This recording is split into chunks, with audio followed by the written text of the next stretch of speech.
Hi, Danny here, new video. We talk about stress today and everyone around us telling us to reduce cortisol level to feel better, but they forget the most important piece of the puzzle. So stay with me for the next 5 minutes because we talk about why reducing cortisol level is not enough and what to do instead to switch our physiology from stress to joyful. And if you don't want to watch this whole video and you want to skip directly to the actionable insight that I give you, make sure to grab my cheat sheet by asking for it in the comments or in the DM. If you don't know who I am, I'm Dani, I'm a psychologist, and I help women to overcome their anxiety and to better manage their stress and their emotions. This video is inspired by the story of one of my clients.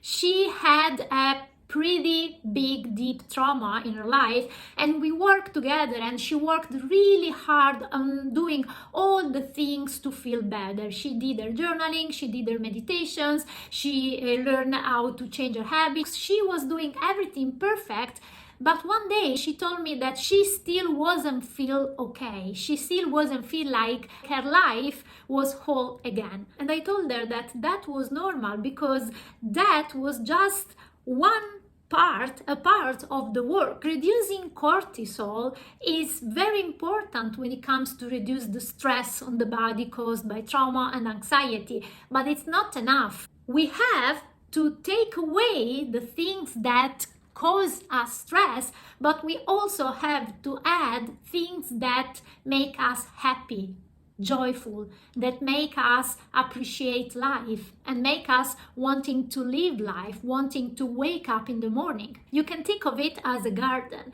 If you have a garden, it's not enough to take out the weed to make it look beautiful. That's one step, but then you want to add more things like little seeds and flowers and plants so that the garden can thrive, and that's when it's gonna look beautiful and it's gonna give you joy. And it's the same with our life. We want to take away all the things that are not good for us, so toxic people, toxic relationship, bad habits, bad food, things that do not do us well. But we also want to balance by adding things that are good for us, that make our heart full. This is not just some woo-woo thing. This has a solid foundation in our physiology and in our hormones, because yes, cortisol is involved in stress, but there is another hormone that we don't talk about enough, but is the king of all other hormones, and it's oxytocin. Oxytocin is also known as the cuddle hormone, the love hormone, because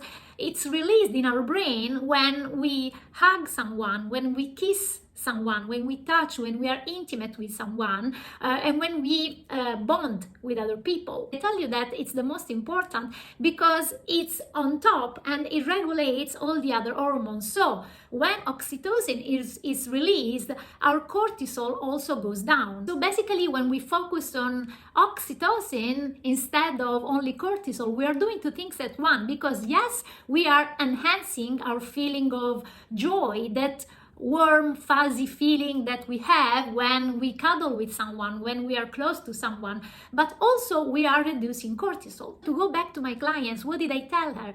I told her that now it was time to plant new plants, to plant new seeds, because the garden was already clean and it was ready. So I told her, go out, find your passions, find things that you have always wanted to do, find things that fill your heart, have relationships that make you feel happy and joyful. And that's what she did. And she found herself having to focus less on reducing stress, so having to do less things to reduce stress and more things that were pleasant to her. There are a lot of things that we can do to boost oxytocin, and some of them involve bonding with people that are important to us, telling them how much we care, listening to them, like making an effort not to be distracted when they talk to us and really listening to them, spending time with friends, cooking and eating together. It is shown that the simple act of sharing food will boost oxytocin. And if you think about it, when you were a child,